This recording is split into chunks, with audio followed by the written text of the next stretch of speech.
தீபாவளி பலகாரங்களில் இன்றைக்கி நம்ம பார்க்க போகிறது எல்லாருக்கும் ரொம்ப பிடிச்ச இனிப்பு பூந்தி.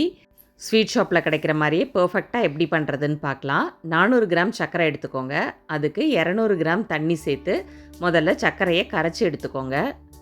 சர்க்கரை நல்லா கரைஞ்சதும் ஒரு பிஞ்சு உப்பு சேர்த்துக்கோங்க. ஸ்வீட்டுக்கு கொஞ்சமாக உப்பு சேர்த்திங்கன்னா ஸ்வீட்டோட டேஸ்ட்டை இன்னும் கொஞ்சம் இன்க்ரீஸ் பண்ணிவிடும். 1/4 டீஸ்பூன் ஏலக்காய் தூள் சேர்த்துக்கோங்க. ஏலக்காயை நான் சர்க்கரையோடு சேர்த்து பொடி பண்ணி வச்சுருக்கேன். அதில் 1/4 டீஸ்பூன் சேர்த்துக்கிறேன். கேரமலைஸ் ஆகாமல் இருக்கிறதுக்காக அரை முடிக்கும் குறைவாக லைம் ஜூஸ் சேர்த்து கலந்துக்கோங்க. இதுக்கு தனியாக பாகுப்பதம் நம்ம பார்க்க வேண்டாம். ஜஸ்ட் ஒரு பிசுபிசுப்பு தன்மை வந்தால் போதும். பாருங்கள், இந்த அளவுக்கு அந்த பாகு பிசுபிசுப்பாக இருந்தால் போதும். ஒரு கம்பி பதத்துக்கு முந்தின ஸ்டேஜிலேயே எடுத்து இறக்கி வச்சுருங்க. 1/4 கிலோ கடலை மாவை ஜலிச்சு எடுத்து வச்சுக்கோங்க. அதுக்கு 1/4 டீஸ்பூன் பேக்கிங் சோடாவும் உப்பும் சேர்த்து கலந்துக்கோங்க. மாவோட நல்லா கலந்ததுக்கு பிறகு இதுக்கு சரியாக 250லேருந்து 300 கிராம் தண்ணி தேவைப்படும்.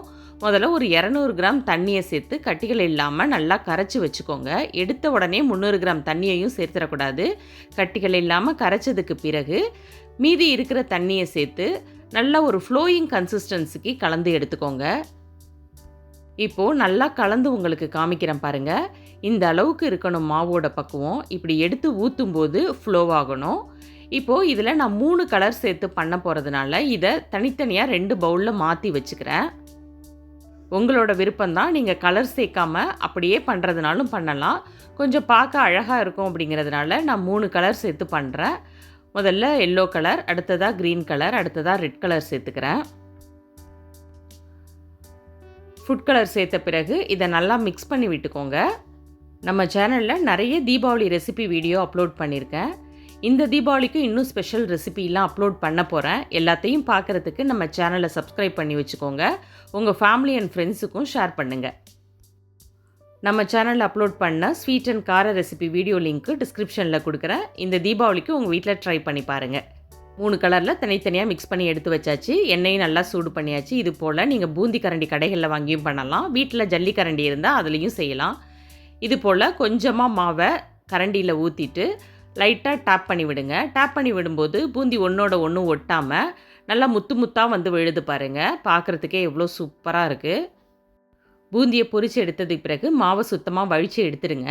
இதை கழுவிட்டு சுத்தமான காட்டன் துணி வச்சு ஈரம் இல்லாமல் தொடச்சி எடுத்து அடுத்த பேட்ச் போட்டிங்கன்னா உங்களுக்கு பூந்தி வால் தட்டாமல் முத்து முத்தாக உதிர்ந்து வரும்.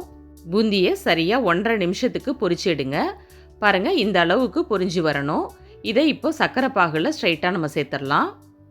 பூந்தியை சர்க்கரை பாகில் சேர்த்த உடனே நல்லா கலந்து விட்டுடுங்க. அடுத்த பேட்சுக்கு அடுத்த கலரை சேர்த்து நம்ம பொரிச்சுக்கலாம். இது போல் நீங்கள் சிரமம் பார்க்காம ஒரு தடவையும் பூந்தி கரண்டியை நீங்கள் கழுவிட்டு நல்லா தொடச்சி விட்டதுக்கு பிறகு நீங்கள் பூந்தியை பொரித்து எடுத்திங்கன்னா பூந்தி பார்க்குறதுக்கும் அழகாக இருக்கும். நல்லா பக்குவமாக பொரிஞ்சு வரும். கண்டிப்பாக இந்த வீடியோ உங்கள் எல்லாருக்கும் பிடிக்கும்னு நினைக்கிறேன். வீடியோ பிடிச்சிருந்தா வீடியோக்கும் ஒரு லைக் கொடுத்துடுங்க. இப்போ 3வதாக இருந்த கலரையும் நம்ம நல்லா பொரித்து எடுத்தாச்சு. இதையும் சர்க்கரை பாகோட சேர்த்து மிக்ஸ் பண்ணிடலாம்.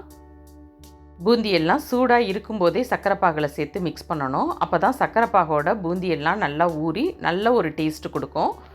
நல்லா கலந்து விட்டதுக்கு பிறகு இதில் கொஞ்சமாக நெய் சேர்த்துக்கலாம். அதிகமான நெய் சேர்த்திங்கன்னா ரொம்ப திகட்டிடும். ஒரு 1/4 டீஸ்பூனுக்கும் குறைவாகவே நெய் சேர்த்துக்கோங்க. நான் நெய்யோட முந்திரி பருப்பையும் வறுத்து சேர்த்துக்கிறேன். இது ஆப்ஷனல் தான். முந்திரி பருப்பு உங்களுக்கு விருப்பப்பட்டால் நீங்கள் சேர்த்துக்கலாம். நல்ல அட்டகாசமான டேஸ்ட்டில் பேக்கரிலையும் ஸ்வீட் ஷாப்லேயும் கிடைக்கிற மாதிரியே சூப்பரான பூந்தி ரெடி. நீங்களும் இந்த தீபாவளிக்கு இதை ட்ரை பண்ணி பாருங்கள்.